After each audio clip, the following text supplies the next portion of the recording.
Hi everyone, this is Brenton from Grant Sheds. Today I'm here with Andrew Cass.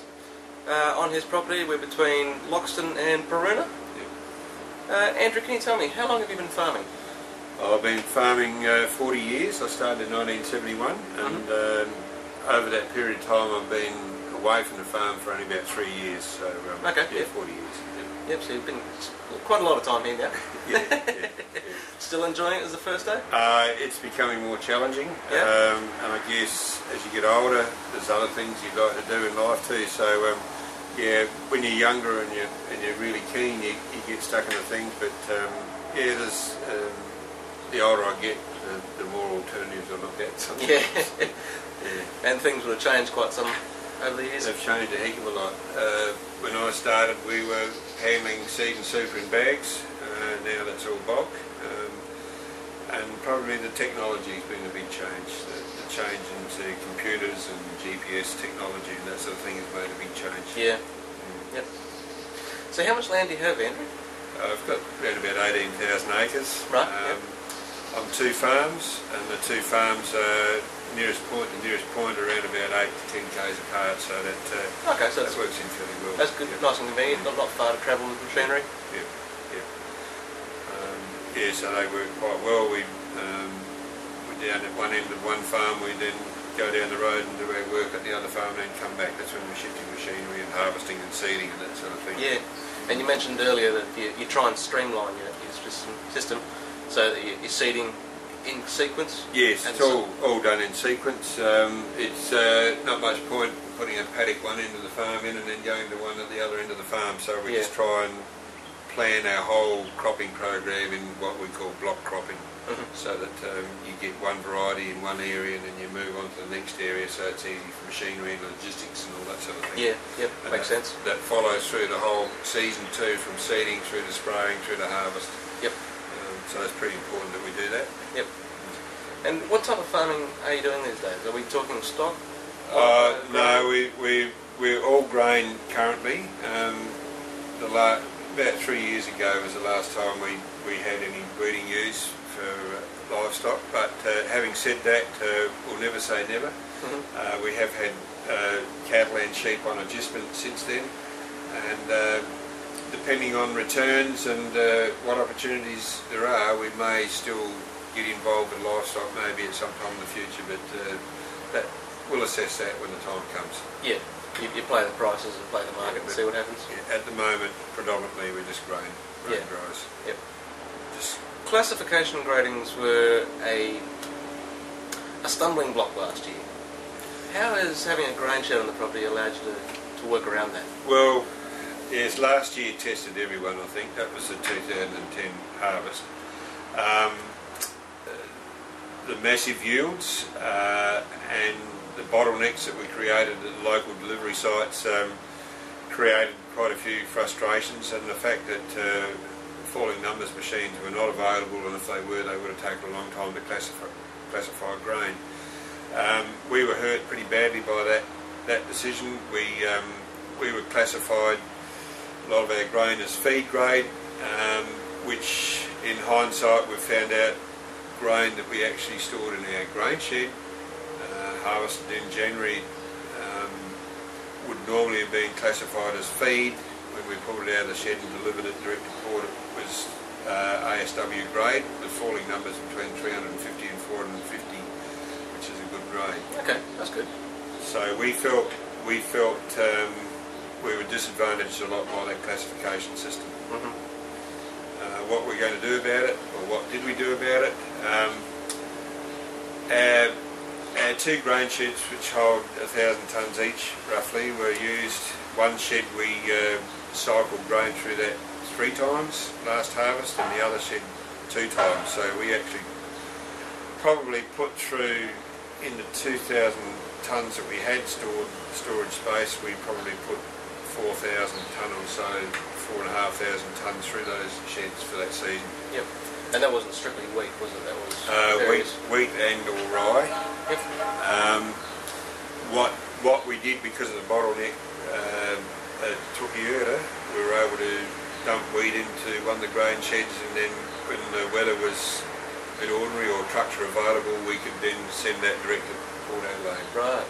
So we're able to actually use a grain shed as sort of a farm storage short term. Yep. Which gives you a lot more flexibility.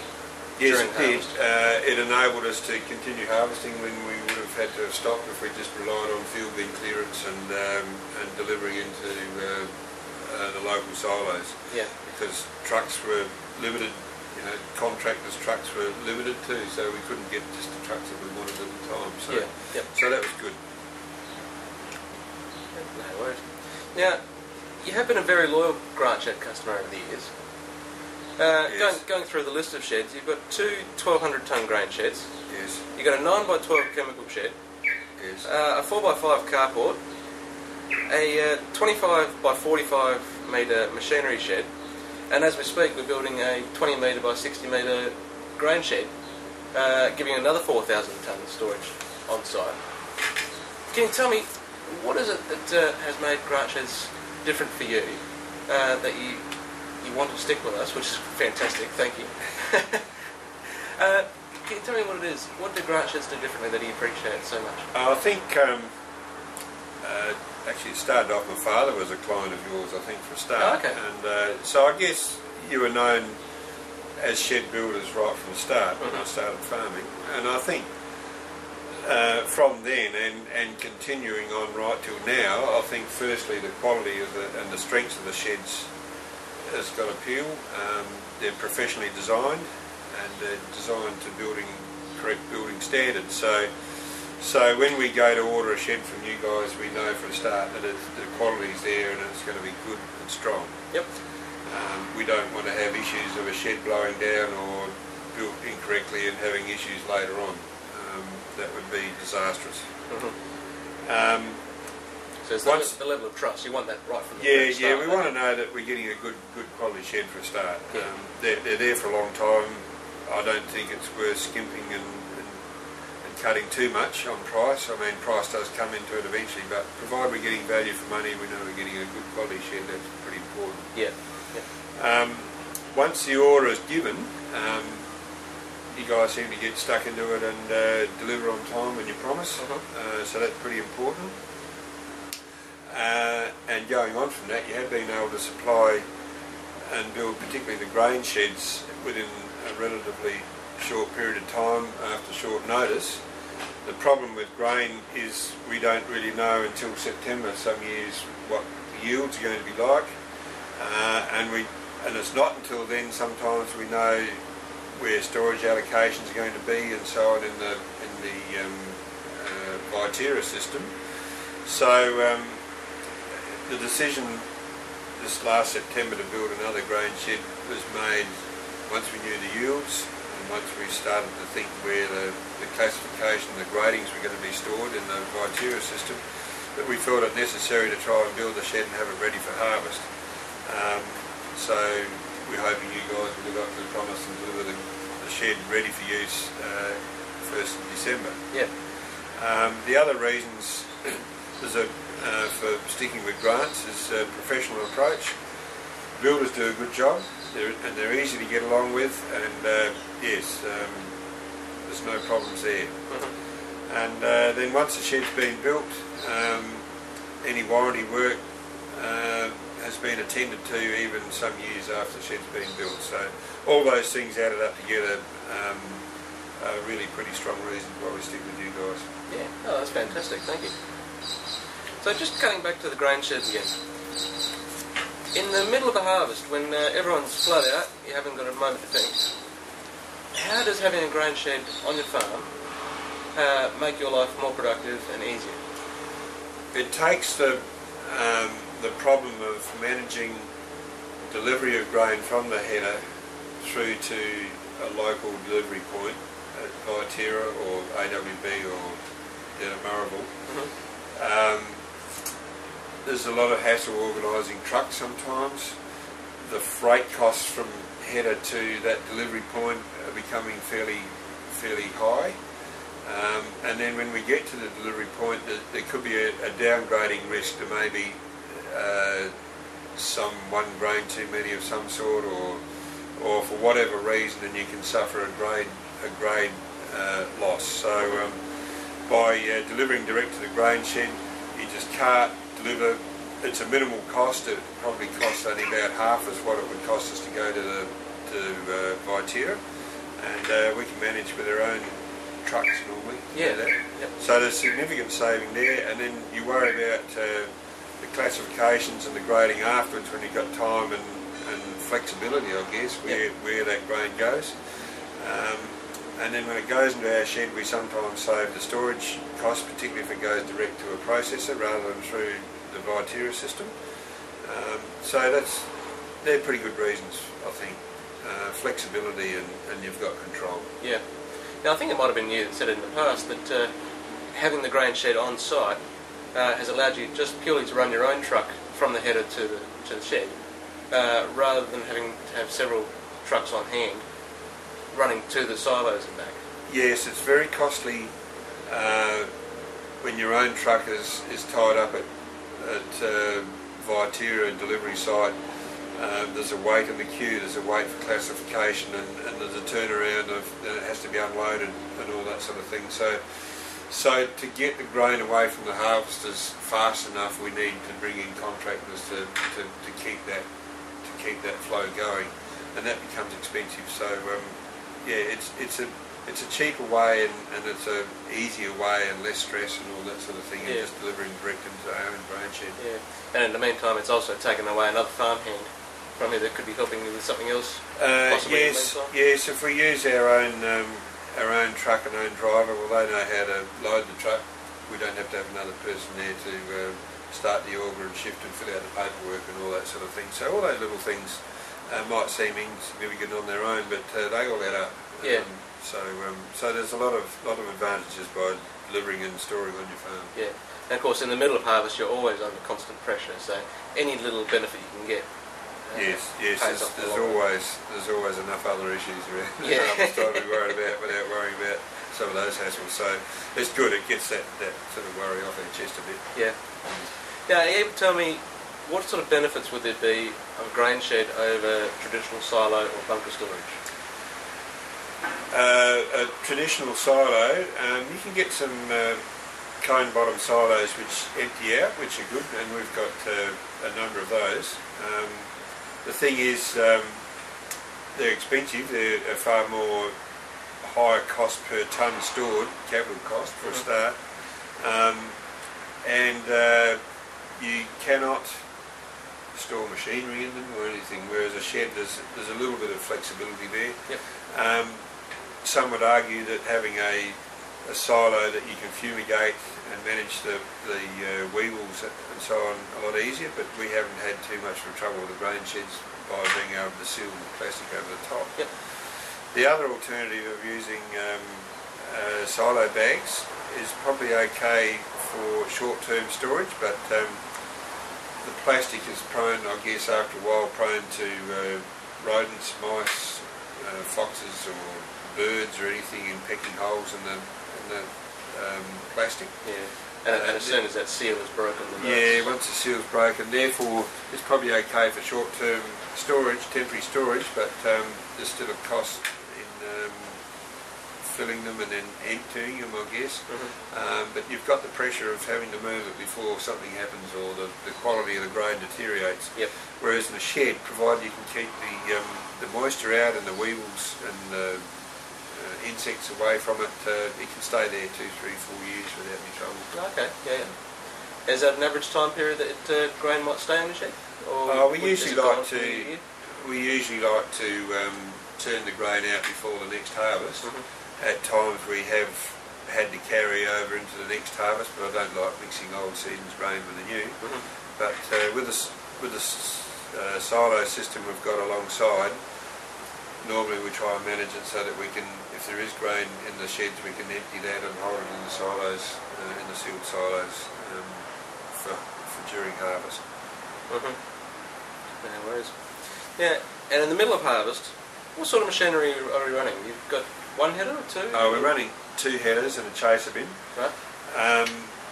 So we were able to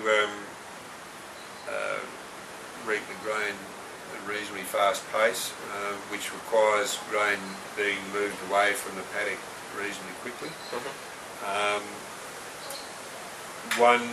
In a lighter year, one semi could probably keep up with the two headers going into our own grain shed. Last year, when you've got a massive tonnage and the headers are reaping at a higher capacity in tonnes per hour, we probably need two semis to keep away if we're storing on our own farm. And in your case, that's your own truck and one contract truck? Yeah, or we've got two semis now. Oh, you've got two semis now, yeah. Okay. But the thing is, as soon as there's a delay in the getting of the grain away for whatever reason, that creates a lot of hassles, and that you just need more trucks to keep it away. Yeah. And that's where it compounds, and the costs start to build up very quickly with that. And when we get the grain back to the shed, how do you go about filling the shed? You're an elevator. Oh, we use a well, in the past it was a 75-foot belt conveyor. Right. We just recently had that extended by 5 feet. Now it's an 80-footer. We don't know whether that's going to be long enough to fill the grain into the new 4,000-tonne shed. We'll find out, I guess, but in the past it's been a very good, efficient way of filling the grain sheds. We're able to fill them to the top of the grain walls. Yep. And it's fairly quick. It can shift grain at around about 2 tonne a minute, so that means about 12 or 13 minutes to empty a 25-tonne load of grain. So that's pretty quick. Yeah, that's a lot quicker than an all going into a silo, isn't it? Oh yes, yes. And we empty into the shed. We don't open up the shed roof and have little holes at the top, because I think, in my opinion, once you end up having people walking on a roof, or you've got OH&S issues, and you've also got issues of if the roof isn't sealed off properly, you'll have water getting into the shed. So that's why we prefer to fill it from underneath with a conveyor. Yep. And I think that is a changing trend in today's market as well. It's all things you have to bear in mind. So that's fantastic. Yes. Out of harvest season, occasionally the shed does empty. Yes. You want to have that empty by the next harvest, preferably. Yes, we prefer to have them empty by next harvest. So that gives us, we can manage. We have to manage the insects. So there's probably a time of fumigation. We normally like to fumigate the grain probably around the March-April period, and that usually sees weevil management good until August-September. Odd occasions we have to fumigate a second time, but if the fumigation has been successful the first time, it's usually good enough. Yep. That then allows us, possibly after seeding, to start emptying the grain, depending on the market and the contract that we have and where the delivery point is.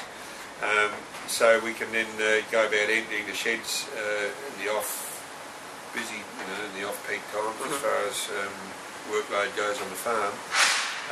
And of course, once the shed's part emptied or fully emptied, we can park machinery in there temporarily, or we can just leave it once it's emptied out. Of course, just near harvest, we then spray it out for insects and so on, and do a little bit of maintenance, fix the walls and any leaks that might be in the shed, and then have it ready for the next year. But, so yes, machinery and sometimes temporary fertiliser storage. Okay, yes, yep. And of course, any machinery you can get in there in the meantime and keep it out of the weather is always good for your maintenance program as well, isn't it? Yes, we can. Yeah. One, for just having cover or roof over your head to work under, and two, just keeping machinery out of the sun. The trouble is, we don't really want to rely on the grain sheds as being machinery storage, because for probably on average about 6 months of the year, that storage space is not available because it's full of grain, of course. Yep. Therefore, the machinery either has to be left out in the open or another home found for it. So, so in all, that's probably why we built a machinery shed nearby. And it is a decent sized shed too. As we said, a 25 metre by 45 metre machinery shed, which is open one side and one end. So that gives you access from both sides. You put your longer implements in from the 25 or 45? We have to be a little bit careful with the poles, of course, but the beauty about that shed is it's deep enough, 25 metres long, I think it is, deep. Yep. Sorry.